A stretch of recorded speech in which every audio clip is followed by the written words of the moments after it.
Welcome to this episode with Sir Darren Jacklin. I remember that you was speaking in Norway and I had event that we organized for some years back. And I get so many feedback from this event because you were saying like, you will never succeed before your haters. I Mhm. think that's a really cool statement. Can you tell me more about what you mean with that? Yeah, so in life, you're always going to be hugged and slugged. There's always a balance of being hugged. Some people are going to hug you, and some people are going to slug you. Some people are going to kiss you, and some people are going to kick you, and some people are going to support you, and some people are going to challenge you. So there's always a balance of hug and slug, kiss and kick, support and challenge. And so with that come as you grow and scale and develop your life personally and professionally, you take on doing new things. Like you may get a promotion, for example, in a job or career, and other people wanted that promotion. They wanted that raise increase. So you're going to have some haters. If you go out and you're walking every morning, you're exercising in your neighborhood and other people are driving to work thinking, oh, I want to be like that guy, or you're going golfing or going hiking or playing tennis. Other people in your neighborhood are like, oh, it must be nice for you. You know, you're always playing tennis or always going hiking. You're going to develop haters. And so it's just Hmm. part of the game. If you play sports or anybody watching play sports, you know that people are going to be cheering for you. People are going to be booing for you. So what you want to do is celebrate haters. So I love haters. I look at haters as research and development, but I listen sometimes what they say to give me feedback. One of the things I've really learned though in my life though, is the importance of integrity. Without integrity, nothing works, right? And so one of the things to really consider is that when we're operating from a function of integrity, of keeping our personal promises, being our word, that's so important. I've met so many people throughout my life as I traveled this world multiple times who say one thing, maybe on social media, and do something completely different. I'll give you an example. Just the other day, I was traveling. I met somebody who through LinkedIn and went and met this person at the hotel I was staying at the restaurant. Person showed up. Their photo on LinkedIn profile was like 20 years ago compared to who they are today. Complete Yeah. inauthenticity. And so to me, I get repelled by that versus attracted. And so I hated on that person because of that. So the key thing is authenticity, vulnerability, and integrity, and staying humble is so important, right? Because as you grow and scale and develop your life, you're going to have people who support you and challenge you. And so the key thing is to be mindful of that, is not to get confrontational and aggressive and stuff like that. Realize that, hey, it's part of the game. So when people hate on me, I know if I'm a man of my word, I'm coming from authenticity, vulnerability, coming from heart centeredness and staying humble, that it doesn't bother me. But if I get a little cocky, a little bit arrogant, a little egotistical, then the haters are going to hate all over me to bring me down and humble me back to a neutral position. So as you're building a business, you're growing and expand yourself, realize that as you grow and scale, you're always going to have support and challenge, hug and slug, kiss and kick. It's all part of the game. So actually, I have a really good story about this. What happened us there? I think it's 5, 6 weeks ago because yeah, we have a new webinar that we are promoting and Mhm. using Facebook AweSM. And 1.5, 2 years ago, we was 22 people in the company, and now we're down to 9. So I wrote an advert saying like, "Hey, I'm still ambitious. I'm still want to make more money. I'm still want to reach more people, but now I I figure out that I can use AI, and we have gone from Mhm. 20 to 9 people." And guess what? I get so many haters with this text Absolutely. on that. It's like so many writing things about him. And in start, I answer them because I like to, when, like you said, I like to get haters on Facebook ads because Yeah. what is happening when I get haters, it start to go viral. It's like people start to comment on it and start to get shares and likes. And so many of my clients come over to me and saying, what should you do with this ad? You need to stop it. You see everyone who are hating what they're writing. And I say, hey, it goes viral. I get cheaper leads. I get better leads for Absolutely. it. And some of these listeners, I think this is really important. For many of them are so afraid of getting haters in social media, haters that start to follow them and they don't know how to handle them. If I can share with you, one of the ways to handle it is our life is about questions, right? The quality of our Mm, lives is determined by the quality of the questions we ask ourselves. So I mm, always share with people, write down on a piece of paper, what are the benefits to having haters? Because we mm. look at the drawbacks, but what are the Uh, benefits? And when mm. you start to look at what are the benefits, you'll welcome haters. I will tell people that, and please do it when Mhm. they're listening to this episode. So when we met last time, yeah, you had a great business and you were scaling and all this thing, but from I think it's maybe 7, 8 years ago we met last time, and Yes. so much have happened in your life. So, and you have scaled so many businesses, and I think it's impossible to scale a business if you're not scaling your personal growth and your personal life. So, What have you done over the last 9 years, and what have you done for scaling your life? What I realized as I was traveling the world doing corporate training and advising some of the greatest companies in the world, were some of the top CEOs and executives and boards of directors of some great teams, and having great breakfast lunches and dinners and collaborations and conversations with these men and women, was I realized that it's easier to acquire revenue than to actually create revenue. So a lot of times people want to create a startup company and they want to go to friends and family and go to investors and go to trade shows and conferences and seminars and raise money for their startup business. It's high risk. There's a lot of risk, a lot of heavy lifting going on for the first 3 to 5 years to get that up and growing. And we know statistically how many of those startup companies go bust in a very short period of time. Most of them don't even make it 1 year, 18 to 24 months, they go bust. So what I realized in terms of scaling was I looked at opportunity zones as I was traveling around the world, talking to a lot of very influential people. And I would see different opportunities. For example, one of the things I'm doing right now is we're scaling accounting and bookkeeping firms across North America. We're actually doing what we call a roll-up strategy. We've already bought a few accounting bookkeeping firms, and we've got a whole pipeline of potential acquisition targets across North America. And we're buying these bookkeeping accounting firms because there's a big problem right now in North America with an aging population of what we call baby boomers. The average CPA, chartered professional accountant in the United States of America and Canada, is 61 years of age, according to the data. 61 years of Wow. age as a baby boomer. So their children don't want to get into the accounting bookkeeping world. They want to start transitioning towards their sunset years towards retirement, but nobody's buying their book of business, their human resources, or their practice or their firm. So what I've done is I've went out to people I know, we pooled capital together, and we're doing these acquisition targets and rolling them up and building it to a $50 million a year revenue company. And then in a few years, my partner and I will exit from that and go through a liquidity event. And we'll sell to one of the big four accounting firms or one of the private equity firms across North America internationally. So we build it to sell it. So we buy, build, and sell, right? That's what we're doing to scale. So that's just in the bookkeeping accounting industry. Then I have a big real estate portfolio across North America of single family homes, now getting into commercial real estate as well, that for cash flow purposes. Titian and I, we have our own international foundation called Link Foundation. We're committed $100 million in the next decade towards global philanthropy. So I'm all about building wealth so that I can pay it forward and pass it on, because my success is someone else's miracle. So I want to become more abundant and more prosperous in my life by buying income producing assets that produce monthly recurring revenue, right? In terms of predictable income. And then from there, solving some of the greatest, biggest problems around the world through humanitarian efforts and through philanthropy. So I love to, profit for people. I love to create jobs, love to create opportunities. So I love scaling businesses and growing business and have other people run the day-to-day operation. So I'm the visionary, and I get people based on their personality style, their history, their experience, their skill set, and their expertise. Because here's something to look at. So in my life, I have over 7,000 written goals, over 7,000 written goals. And when I share them with people, people are like, wow, like, man, I don't have 10 written goals or 5 written goals or 50 written goals. You have over 7,000 written goals. I said, yeah. And I've been working on it for many years. But here's the key thing.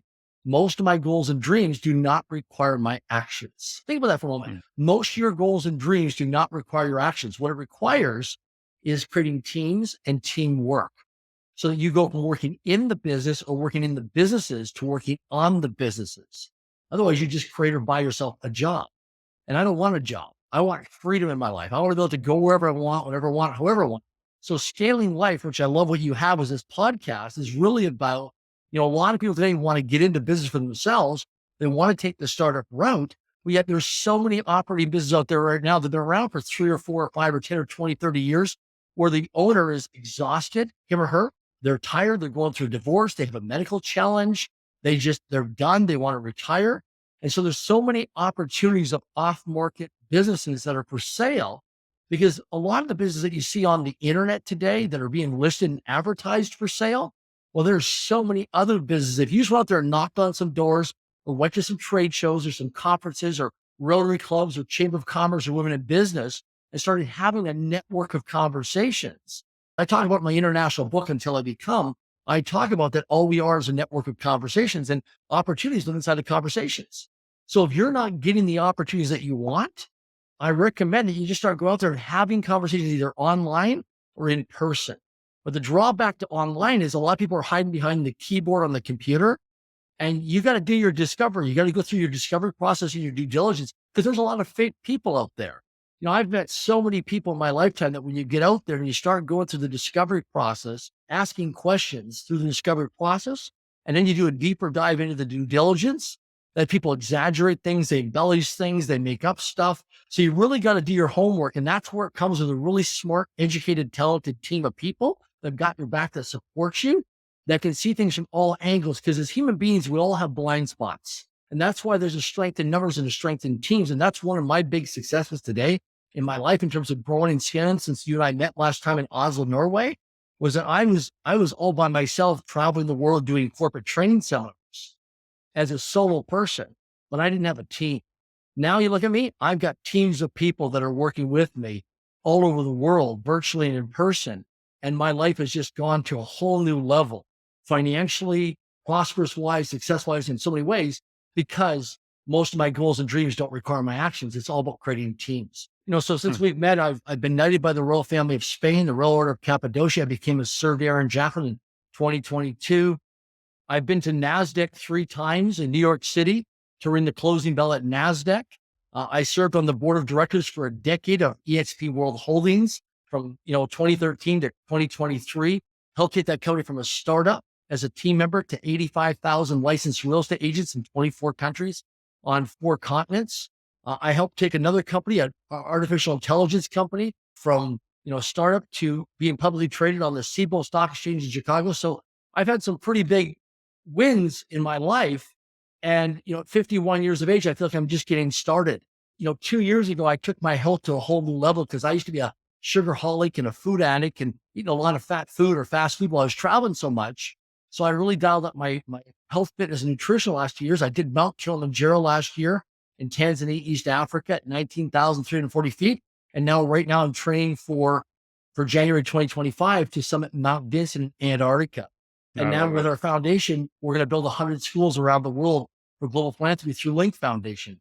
So a lot of stuff has unfolded and transferred since the last time you and I had a conversation, but it's been massive action, right? Writing down my goals, scheduling things into my calendar, because if it's not structured into your calendar, there's no evidence that exists in your life. And then setting reminders for accountability and responsibility, and then having a daily report, and then also having a calendar review every day. So there's certain daily habits and daily routines that I've incorporated into my life that make my life workable today and allow me to have the freedom and the lifestyle I live today in my life, which I'm so abundantly blessed and grateful for. Yeah, and it's so important what you're saying about having things written down. I also know when I also use like a weekly planner, and I Yes, write down the long-term strategic project. And if you don't have them written down, and you don't see them, you just forget them.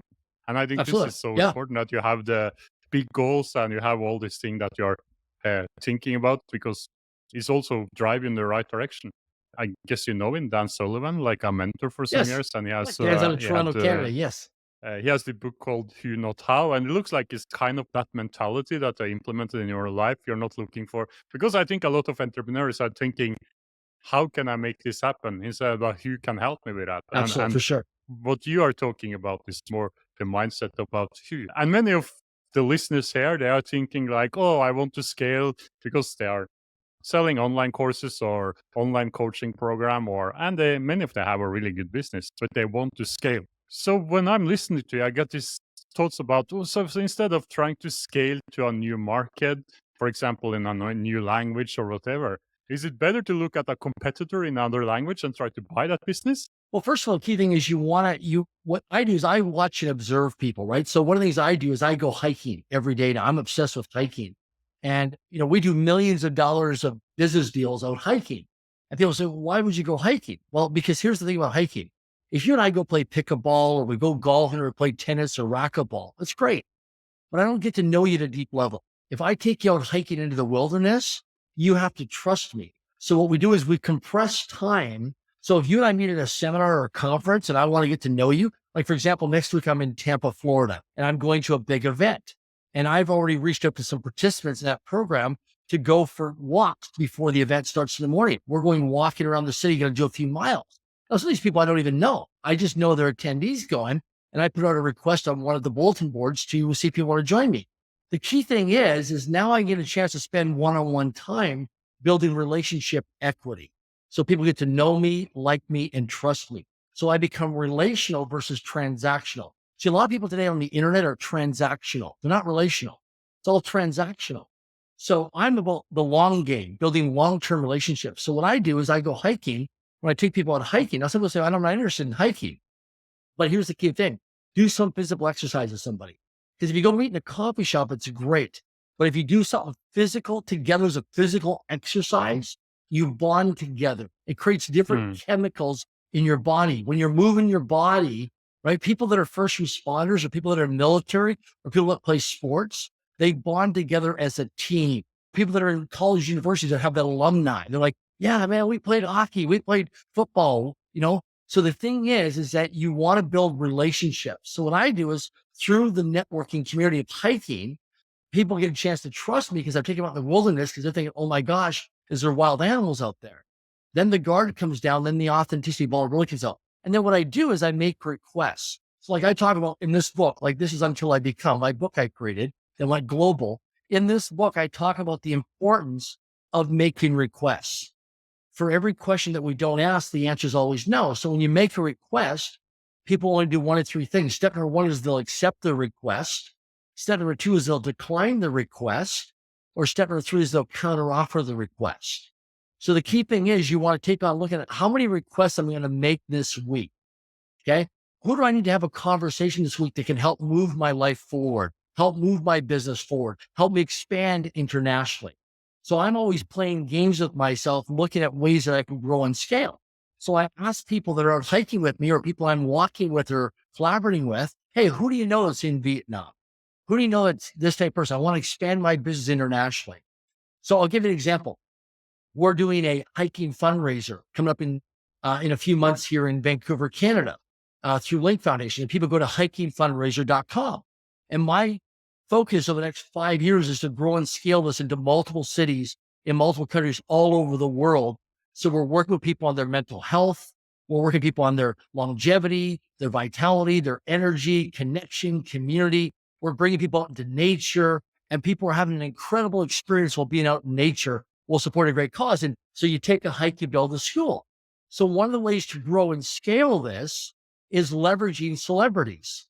Okay. So I'm reaching out to Olympic athletes, professional athletes in hockey, football, soccer, baseball, tennis, all these different professional athletes where health and fitness, nutrition is very important to them. I said, hey, listen, would you love to take a hike and build a school? We're committed with Link Foundation and E2E Elevate to Educate to build 100 schools around the world through hikingfundraiser.com. They're like, yeah, I'd love to do that. Great. We'd love to have you come out. And I actually have them register and actually pay money. So they got some skin in the game, but also they're committed because now they voted with their wallet or their purse or their credit card.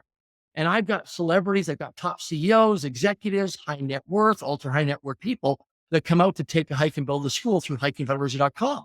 Now, how do I grow and scale that? See, I can go out to the hiking community and just talk to the average person, which is great. We'll have the average ordinary person coming out from all walks of life, all different age groups. But when I get centers of influence of celebrities, people want to come out and take a photo with them to put it on their social media.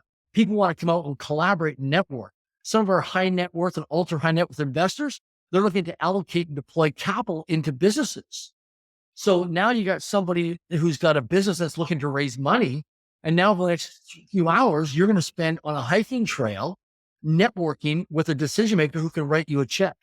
Somebody who's your hero that you see in the internet or television, who's a sports show. Now you get a chance to bring your kid out or your children out, your niece or nephew out to come hike for a cause and build a school. Now they get a chance to get an autograph and get a photo with one of their celebrity heroes.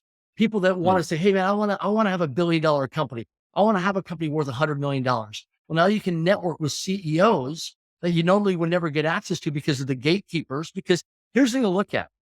All successful people do two things in common, no matter where you live on the planet. Step number one is they qualify their time. And step number two is they protect their time. When you come out and take a hike and build a school, when you're out in nature, people lose track of time. They surrender to not because they're there for the day with us to support a great cause with Link Foundation. So we build this community of a few hundred hikers and networkers that come out and they support a great cause. But here's the cool thing. at the end of the day, at the end of the event, now everybody's connected to a network of conversations because now we start to build the school. So our next school we're building is in the country of Honduras, right? We already did West Africa. Now we're going to Honduras. So now some of these influential people that you respect and admire, you would love to get into close proximity because proximity is power. Now you've got access to these people. And now guess what? In the next couple of years, we're going to be doing humanitarian trips a couple of times a year through Link Foundation, where people get a chance to be in a small, intimate group for a period of time and come out and build relationship equity and do things. And you'd be amazed at the amount of business deals and opportunities that get created because you're doing a humanitarian project that supports a greater good of building schools for the most impoverished children on the planet. So people are having a great time supporting a great cause, making a difference, at the same time networking and moving their lives forward. And also, when you're in close proximity, you get a chance. See, I'm 52, almost 52 now. So I'm looking at the guys in their 60s and 70s and 80s. And I'm looking at guys like that are in great physical vitality and shape, right? Because we look at people who are older than us for their history, their experience, and their wisdom. And we look at the younger men and women for their creativity, their imagination, and their energy. So I'm always chasing people that are further than me. Because when I was in my 20s, I was looking at the guy that was in his 30s and 40s and 50s, say, man, I want that guy's lifestyle.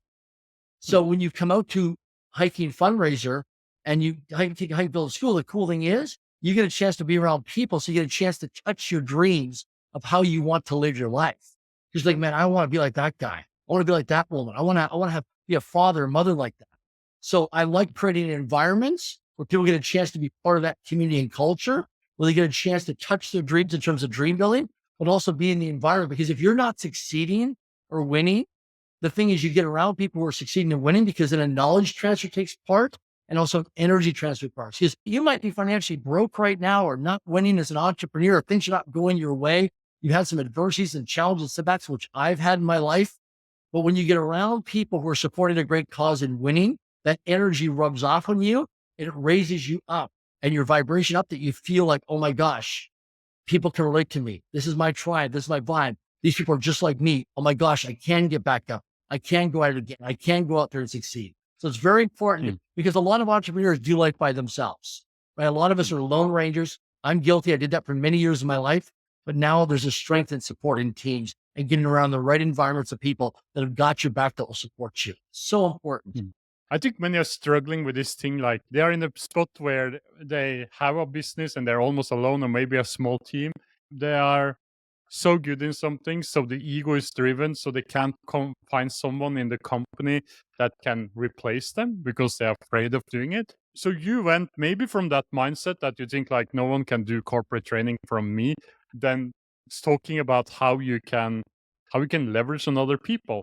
So what happened? So a couple of things. One is to unpack this. A couple of things is I travel, as you know, almost 300 days a year globally. And I was always up and down financially. I didn't have predictable income. I had a lot of financial overhead expenses because of traveling all the time.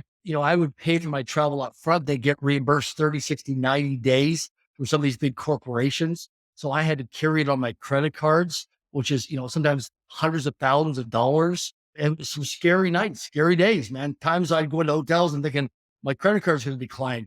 I was 38 years of age. And that was a turning point in my life where I was up and down. And I realized, my gosh, I got to start creating multiple revenue streams.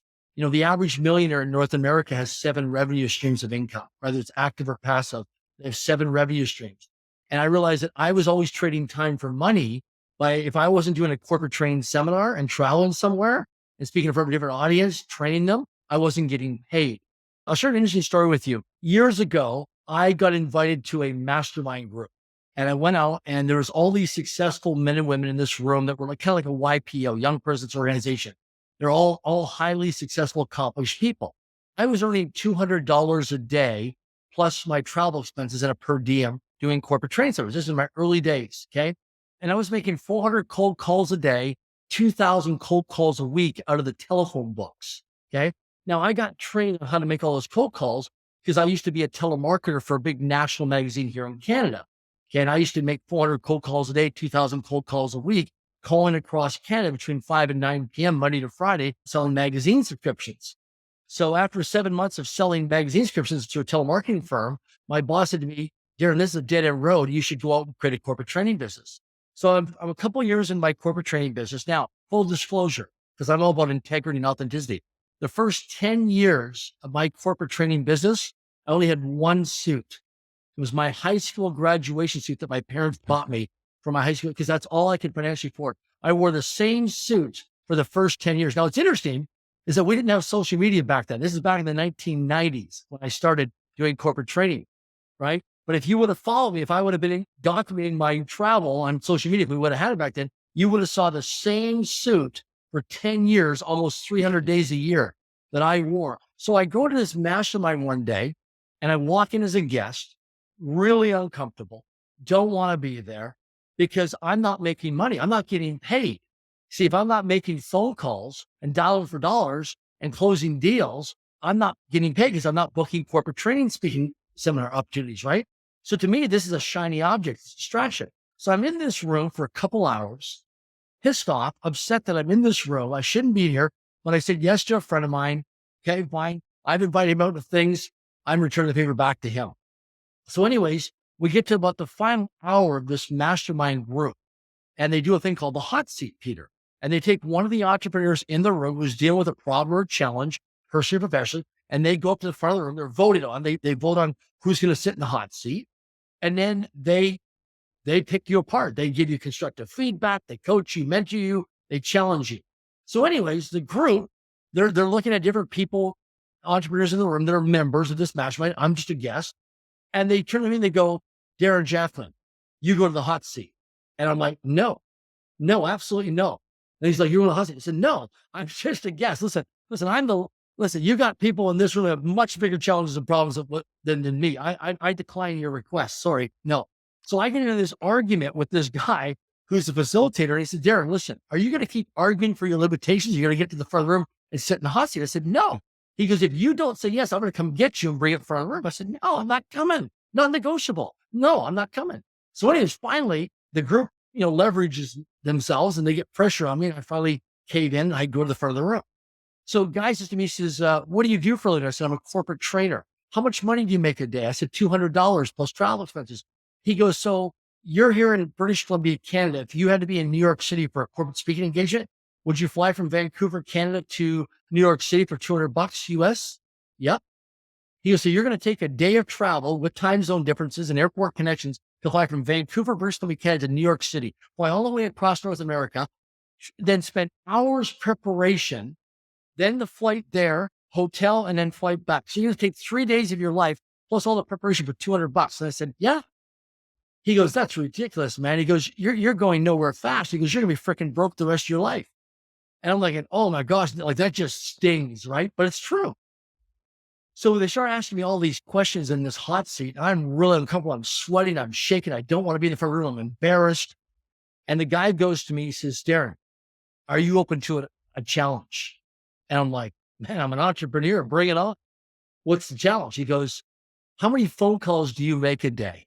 And I said, I'm making 400 phone calls a day. These are cold calls out of the telephone books, 2,000 cold calls a week. It's all documented. It's all verified. It's metric. I have flip charts, whiteboards. I keep track of all the numbers of what I'm doing. He goes, what's your success rate? I said, 2% conversion rate, 98% rejection rate, selling corporate training service over the telephone. He goes, how much do you think you're worth a day? I said, I'd like to get, my ultimate target is $500 a day. I want to go from $200 to $500 a day. That's my stretch goal. He goes, no. You're going to be in this mastermind? No. I said, what do you think I should charge? He goes, I want you to start asking for $10,000 a day. I started laughing. I said, buddy, listen, come on. Listen, I'm not drinking the Kool-Aid. This ain't a kumbaya thing. I said, listen, I don't even make $10,000 in a month. I said, I'm already getting high levels of rejection, making all these cold calls over the telephone. I'm not going to start asking for $10,000 there. I'm going to get evicted and living on the streets. I'm not going to pay my bills on time, which I'm struggling to do right now. I'm not even living paycheck to paycheck. I'm living panic to panic. And he goes, do you accept my challenge? I said, no, because you don't understand my industry. You're not making the cold calls like I am. And you're not talking to the people every day like I am. I've got evidence that I'm making 400 cold calls a day, 2,000 cold calls a week. He goes, I don't care. He goes, listen, we meet on a monthly basis. He goes, here's the challenge. I want you every time you get on the phone with a decision maker and they ask you how much for a day of corporate training. I said, I want you to say $10,000. And I said, listen, man, I'm getting rejected at $200 a day plus travel expenses for anywhere in North America. $10,000 is way out of the league, man. You don't know what you're talking about. He goes, do you accept my challenge? I said, I'll accept your challenge, but I got to tell you right now, what you're telling me is not valid. Like your coaching is not working, my friend. It's not working. You don't know your coaching because you don't know the industry. Because I don't care. I don't care what you know. I make a lot more money than you listen to what I'm telling you. So fine. I said, okay, fine. I'll accept your challenge, but I don't agree with you, but I'll accept your challenge. Fine. I know you're going to lose, but I'll accept your challenge. And so one of the things I'll share with you, if I can just be fully transparent, is on this mastermind coaching, one of the guys told me in the group, he said, Darren, if you get uncomfortable asking for $10,000, remember everything in life results to pain or pleasure. Pain or pleasure. He goes, reach down and start grabbing your balls and squeeze your balls when you start to say $10,000. I'm like, this is ridiculous, right? This is ridiculous, stupid. Like, where do you get this coaching from, right? So I'm like, okay, fine, I'll accept your challenge. I'll reach out and grab my balls and feel the pain, and I'll ask you $10,000. So I'm thinking nothing's going to happen out of this, right? I'm skeptical, pessimistic about it. Don't believe these guys. Wasting my time being there. Shouldn't have said yes to this mastermind thing. So I left not happy. Anyways, 2 days later, Peter, I get a telephone call from a guy who's an executive with a major company in North America, very, very big company. And he says to me, he says, may I speak to Darren Jacklin? I said, speaking. He goes, this is so-and-so calling from, he goes, listen, about 18 months ago, I met you at this conference. I know who you are. I've had a lot of my team members go there. He says, we want to bring you in for a quarterly offsite in the Canadian Rockies near Banff National Park at this place in Golden, British Columbia, Canada. It's like 4 months from now. And he goes, I want to just talk to you about how much it's going to cost for you to be the corporate trainer to come in for this quarterly offsite. And I'll do it with 12 of my executives. And I pause. And the first thing that goes through my mind, Peter, is, oh, I got it. These people in this room have set me up. This is a setup call, right? So I pause and I freeze on the telephone and I go, oh my gosh. So I start grabbing my balls for real, squeezing my balls. And I say $10,000. And all of a sudden there's a silent pause on the telephone. And in my mind, it felt like 5 minutes, probably maybe 15 seconds, but it felt like 5 minutes, that pause. All of a sudden he goes, done. My assistant will call you back within 90 minutes. We're going to FedEx you a 50% deposit. And the day of the corporate trade, we'll pay the other 50%. And then we'll reimburse you for your travel expenses that you can give us some your invoices and receipts. I owe money. Like I'm struggling financially, panic to panic. And I owe my friends and family money. So I'm thinking I'm getting $5,000 tomorrow. I'll wait to pay my taxes. And I'm going to pay this money that I owe outstanding to restore my integrity because I'm out on my integrity. So I get off the phone and I start calling people and say, look, I've got some money coming in. I want to catch up to you because I owe you some money. Let's play catch up. When the check arrives tomorrow by FedEx, I'm going to run to the bank, deposit the check, get the cash, and I'll start dropping off cash to you because I want to do it in person because I want to restore my integrity because it's important to me. So the next day FedEx arrives. I run up with the FedEx truck. I grab the FedEx envelope, open it up, run to the bank. So excited. Go in. Now here's the one problem. I've never cashed a check for $5,000 before because I wrote some NSF bounce checks before. I don't have a good credit rating. Okay. So I go deposit the check in my account and the bank teller, she said to me, is there anything else I can do for you today? And I said, yeah, I would like to withdraw the $5,000 Canadian. And she goes, Mr. Jacklin, you can't withdraw the $5,000 Canadian. There's a 5-day business hold on the funds to make sure they clear.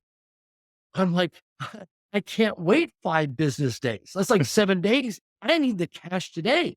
I need to talk to your manager, the branch manager. I need to do it. I can't leave this bank without $5,000 Canadian cash. She goes, I'll see what I can do, but I can't partially. So she takes off, goes off for a couple minutes. I'm sweating, thinking, oh my gosh, I just made some promises that I've done before and I couldn't keep the promises. And I'm going to be out of integrity again. And nobody's going to believe me again because I can't keep my word. She comes back with the branch manager. The branch manager says, sorry, Mr. Jacklin, you have to hold it for 5 business days. I'm like, well, what's some other options? You can take the check and go to some other bank and see if they'll cash it for you, but they'll probably hold it for 5 business days. So I'm like, oh my gosh. So as I leave the bank, I'm stressed out, panicked, right? Living panic to panic, not even paycheck to paycheck. Call these people back. Darren, another broken promise, can't keep his word, completely out of integrity, not trustworthy, not reliable. Thinking, oh my gosh, going backwards again as an entrepreneur, right? Anyways, check clears. I go pay these people, get them caught up, restore my integrity, deal with the uncomfortableness of this, the embarrassment of this. 4 months go by. I go to this resort in the Canadian Rockies to do the corporate training.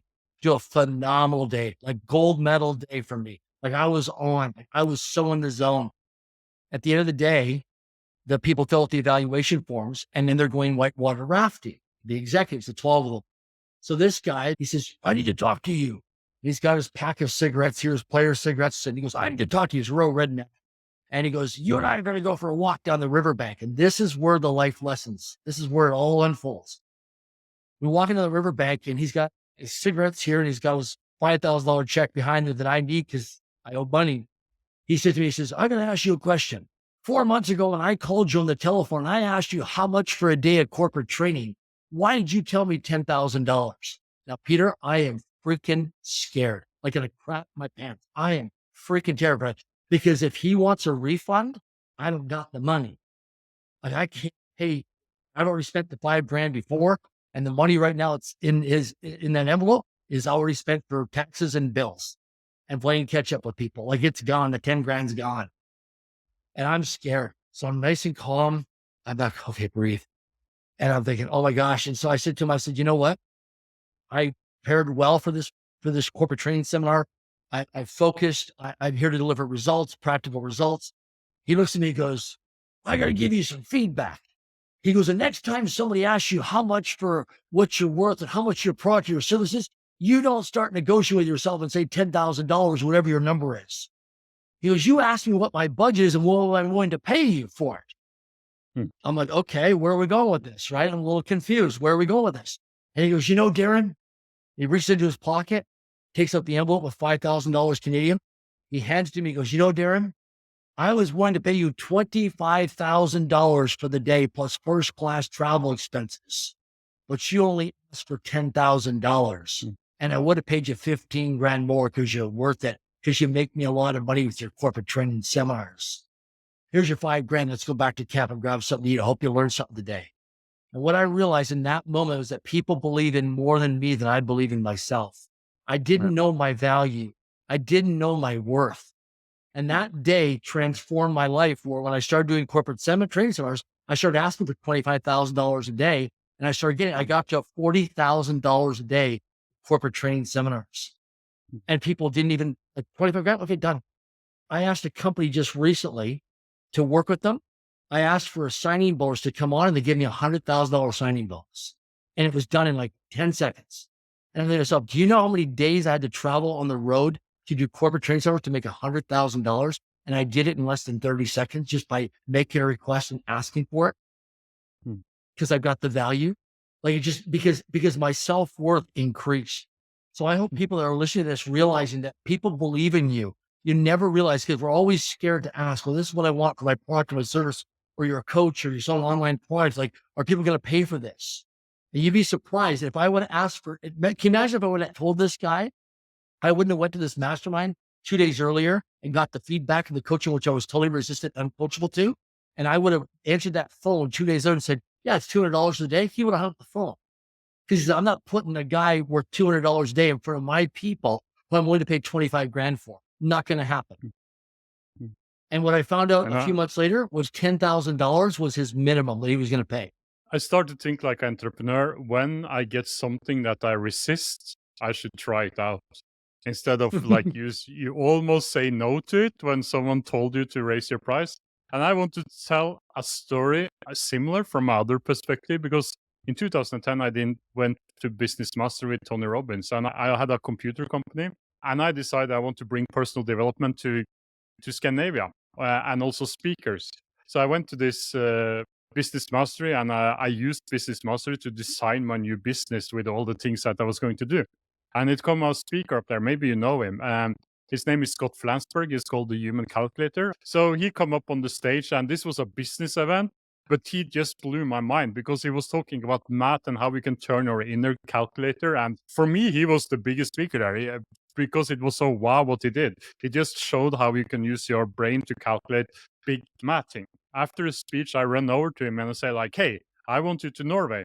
And he had been on Oprah Winfrey show. He had been to many shows around the world. And he was a super famous guy. His best friend was, I think it was Alice Cooper or something was his best friend. I'm playing golf with him and knew all these people. So in a way, I made a deal with him. So I was going to Norway and he was going to speak for my first personal development event. And I was expecting 500 people to this event. And we was 5 people sitting day in and day out, calling people, and it was cold market. I believe that I was so naive when it comes to personal development. And it's like, if I find 5, 6 really good speakers, they weren't not known, but they was good in personal development industry, the people will just join this 3 days event.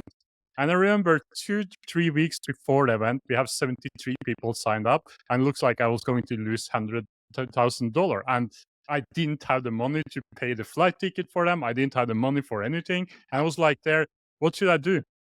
So one of the things I learned on Business Mastery was to get press released. So I started, I Mhm. need to use all the things that I learned on Business Mastery. So I started to contact newspapers. So first I get a big page about international speakers and pricing. And some of the biggest speakers cost 100K dollar to get to Norway. So that was an article. There was a 2-page article and it was an interview with me. So it was kind of good promotion for us. Of course, I didn't get sales on it. But then I had a press release on Scott Flansburgh, like the human calculator, and I get the first page on the biggest, finest newspaper in Norway, and also 2 in the middle. And the day after, I don't know the word in English, but the board of schools in Oslo, like the Mhm. community, Yep. called Yep. me and say like, "Hey, can we have a meeting with you because we're interested in a speaker?" And I was like, I think I needed 60, 70K to make this event go around. And I go into this meeting with them, and they said, "Oh, we want to have a day for kids. We want to have Hmm. 1,000 kids with him. How much do you charge?" I'm sitting there. What should I say? It's like, and everyone that I talk with is like, "Oh, schools doesn't have money. What should I charge for it?" And I was thinking, this could save my life. I could save the event. So in the end, I was saying, I think, I don't remember exactly, but approximately, I think I said 35,000 euro for 1 hour speech. And I think it was 4 hours later, they called me, done deal, we do it. Wow. And when I tell this story, it's like no one believed that the school community can pay that month, but this saved my ass. It saves everything. I think we are so protected of this thing, what Mhm. is possible and not possible, and how we leverage our time and what we can do. So this was a good story about how you change your mindset, but how have you used this story with this mastermind thing further in the life? When you get around other people who are more successful than you, always be open to receiving feedback. I was resistant. I was not coachable. I was stuck in my own way. It was a blind spot for me. So that was first thing, was being open and coachable, listening and ask questions, right? Because sometimes I would get nervous and I'd just start talking more versus listening and asking questions to the wisdom that's in the room of people who have more history and experience. Another thing is realizing the value of what I do and how much time and effort and energy that I put in to my career, my business, of what I do. I invest a lot of hours. I'm obsessed with this. So that's a key thing, is that, and then realizing the value that, it's a fair means of exchange. I look at my life with a lot of the corporations and organizations I've worked with over the many decades now, and how much money I've made through introductions, for mergers and acquisitions, for exits of selling companies. I never got it. Never even got a Christmas card from a lot of companies. How many times I'd make introductions to people. So realizing now, I'm involved in a lot of deals, all over the world, but now I get paid. I get cash and I get equity, and I've made millions of Hmm. dollars doing this. And so I now see my worth. Whereas before, it's like, I don't want to ask. I don't want to put myself out there. But now I just put myself out there and say, look, if I'm going to bring you two together, like, then I'd like to be the total booth and get something in the middle of full Hmm. transparency, full disclosure. It's all papered up with legal agreements, and both sides know what I'm getting because I'm fully transparent, and people have no problem with it. I did an introduction recently with a chief financial officer, CFO, a guy I know in my network. And he had finished working at another company and was taking some time off. I made an introduction to another company that was looking to hire a CFO through a recruiting agency. And I got paid thousands of dollars for 2 hours of the work, more money in that 2 hours than most people make in a year, just for the Hmm. introduction. Now, the return on investment of this company is going to be huge. When I was, a few years ago, I would have been scared to ask. It would have been very awkward on co-position. But I'm growing into that now, where it's like, I'm just going to put myself out there and train and develop myself. And there's sometimes I still Hmm. feel nervous for certain things, but I keep pushing myself into that because fear does not live in action. So I Hmm. realize that in life, we don't have money problems in life. We only have thinking problems in life. And when you're around really successful people who've done well financially, if you're around the right people, who've got integrity and ethics, because money comes in all different shades of gray. I always hang out with people who've got ethics and character and stuff, which is very important to me. Because in life, time will either promote you or time will expose you. It's just a matter of time. And I want to get around people and associate with people who are getting promoted, not getting exposed, right? And that's so important because that's risk management. I look at my life now as, I'm around people who stretch me, make me uncomfortable, but that's where I grow the most. And that's why I'm doing some of these big mountains hiking, why I've committed to building 100 schools, why we're building a portfolio of companies. Because to me, it's the game, it's the hustle, it's the grind, it's the challenge, but also it's the self-actualization of human growth and potential.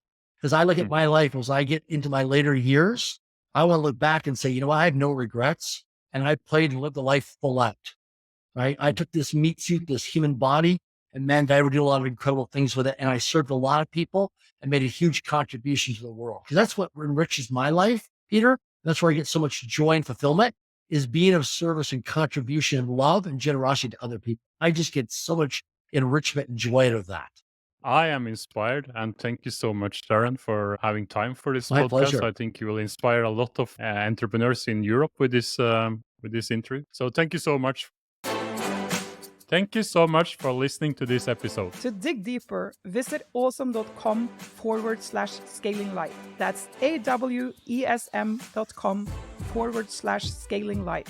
You'll find show notes, resources, and links mentioned in this episode, as well as links to our socials. If you like what you heard, please rate and review us on the podcast platform of your choice. Your feedback is so important to help more entrepreneurs to discover this show. Our goal is to provide inspiration, and we hope you'll continue scaling alongside us. Thanks for your support, and see you next time.